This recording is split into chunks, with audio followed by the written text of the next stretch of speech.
আমার নামে 14টা মামলা দিয়েছে। আরো একটু বলি, এই পরবর্তীতে ভাই আপনারা বলেন, আমরা যদি আন্দোলনের আগেও এরকম কোথায় যাব? আমরা চাই আপনাদের মাধ্যমে আমাদের বাংলাদেশ বিশ্বের মধ্যে উঁচু করে মাথা উঁচু করে দাঁড়াবে।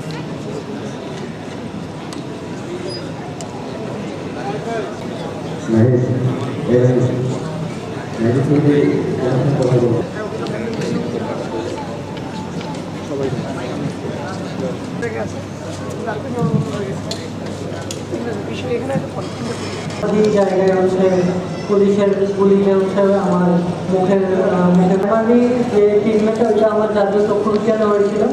তো তারপর থেকে তো ভিতরে ঢুকে ওইটা বের করা যায়নি। তো ওনারা যতটুকু পারছে ওইখানে করছে। এই বাংলাদেশের মানুষের মানে আশা আকাঙ্ক্ষা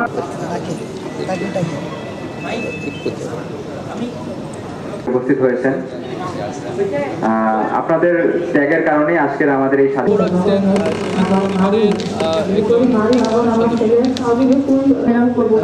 করবো এরকম হয়।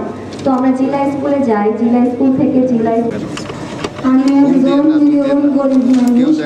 আমার স্বামী তো